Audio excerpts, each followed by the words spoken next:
we decided we're going to revisit the original Toy Story just to see how well it's held up after 30 years. I got to say, after seeing it, the biggest thing that I realized, I am surprised at how much of a jerk Woody was in this movie. Woody was a jerk. Yeah, he's like, I mean, Woody was such a hater. He's a bigger hater than I remember at the time watching the original Toy Story. Because Cairo, at the time, I used to think it's like, oh man, when you were a young kid, or in this case, a young robot, you felt so sorry for Woody. You're going, they're taking everything away from him. But when you're seeing it when you're older, you're going, wow, Woody is trying to literally take out Buzz.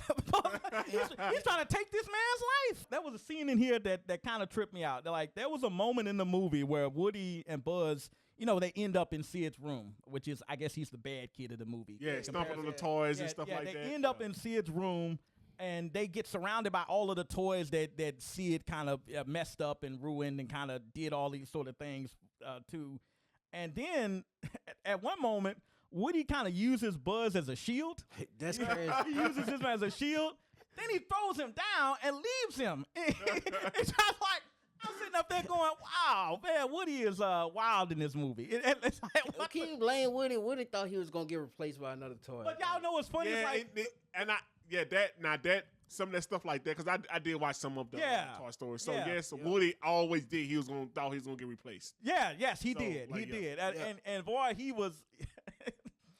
I mean, it's funny because the song for this movie, the iconic song, "You Got a Friend in Me," you got a friend in me. Yeah, I love that song. Woody's saying, I don't got a friend in Buzz. He was treating Buzz bad, man.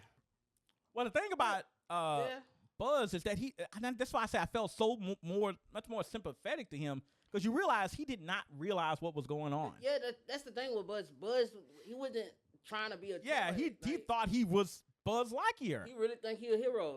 He did not have any idea. So this is why it just makes Woody just seem worse. He ain't come take y'all's spot. It just makes Woody seem so much worse. He was on a mission, dog. Yeah, it's like, I'm on the mission to kind of save everybody. It's like, nah, dude, you're just a very expensive toy. What did Woody call him? He said, "You are a child's plaything." Yeah, that's crazy. Yeah, but Woody knew it. He wanted to be the plaything.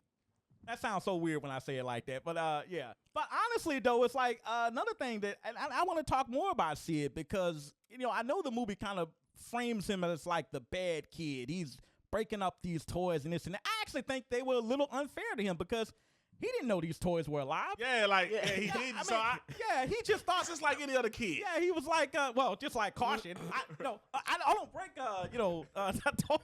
Yeah, he ain't know them toys was alive. Yeah, he didn't know that. So, but the movie kind of frames it as, oh, look at how big. They're acting like he's torturing animals. Yeah. They're talking about poor Sid like he's like did something hard. It's like he does not know that he's hurting these toys. Well, maybe parents got tired of kids breaking toys and stuff. And he doesn't know. So I thought the movie was a bit unfair to him when I looked back at it at the time, that they treated Sid like he was just this horrible person. But it's like, when I look at it today, it's like, I feel sorry for Sid. I don't know if the movie... Like, the first one, like, who badass kid is that? Come on, get this badass boy. Sid was just a lesson to teach the other kids, not the that's basically it. He was just man. Hey, don't be like Sid. Don't be like Sid. Break your toys, but it's your toy. Yeah. Look, I'm not saying I was as violent as Sid, but as a robot growing up, I took things apart, all right? I don't think I'm a serial killer for doing that. That's crazy. I took things apart. I'll say this about the animation. The animation, specifically on the toys, hold up. Like, I was watching it, and it's like, oh, yeah, the toys really held up. But anytime you see a human in this movie, that's like some PS1 graphics right there. Yeah, the human's not good in this movie. Anytime you see like a human, it's like, oh yeah, this is 1995. But the style of the toys, the animation style they went with, that's pretty good. They held up. I was seeing the scene with Andy, and it's like the first time we see him in the movie, and I was like, oh wow, Andy's looking he's looking a little. I mean, it's one of those things where it's like, I guess at the time it was so kind of amazing, but you looking at it today, it's like, obviously they didn't know how to do. This is before Pixar learned how to do hair, Yeah. skin. Now they would learn these things later on, and with the Incredibles and Monsters Incorporated. But at the time, you can tell that this was them at the start. So going back, do you think Toy Story holds up today? It does. I think it does, but it does make me wonder if, I guess, how we would react to this movie if things were different. Like we talked about Woody at the start. It's like I often wonder what would have happened if Tom Hanks had not been cast as Woody. I mean, I wonder how would that character have been as well received if it wasn't Forrest Gump himself, Tom Hanks, voicing him. Well, Tom Hanks is a phenomenal actor. Yeah, so. it's like, but he did a lot to kind of. Some of my favorite lines from Toy Story. To the rescue. Yeah. That's one of my favorite lines. I love Toy Story. It was to infinity. Wow. Y'all botched one of the most iconic lines of to infinity and beyond. Y'all saying to the rescue. I didn't know he was talking about to the rescue. Wow. Wow. He said to the rescue. I'm agreeing with it. Oh my goodness. Like, y'all. Crazy, yo. I am so sorry for people listening to this retro review. Wow. They kind of botched that one.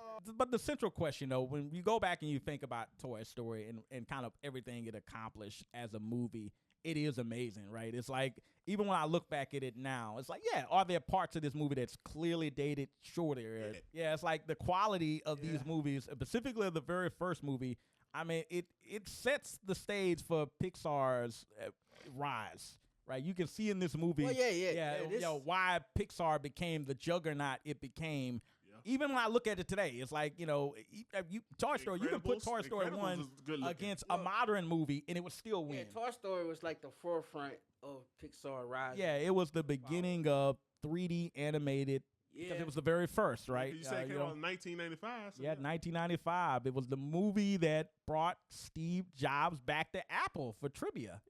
But y'all didn't know, he started Pixar. Yeah, so I didn't know that. A little trivia for you people who didn't know that. Yeah, that's crazy. Yeah, but yeah, this was a retro review by Caution Toons. Again, but what do you guys think about Toy Story? Have you seen the original recently? We actually want to get your comments on this. Do you think it holds up? Are we been a little too hard on our boy Woody? Yeah. Or do you agree with us? Let us know in the comments. Until then, I'm T-Rex 3000. I'm Cairo. And this is Caution. And we're out.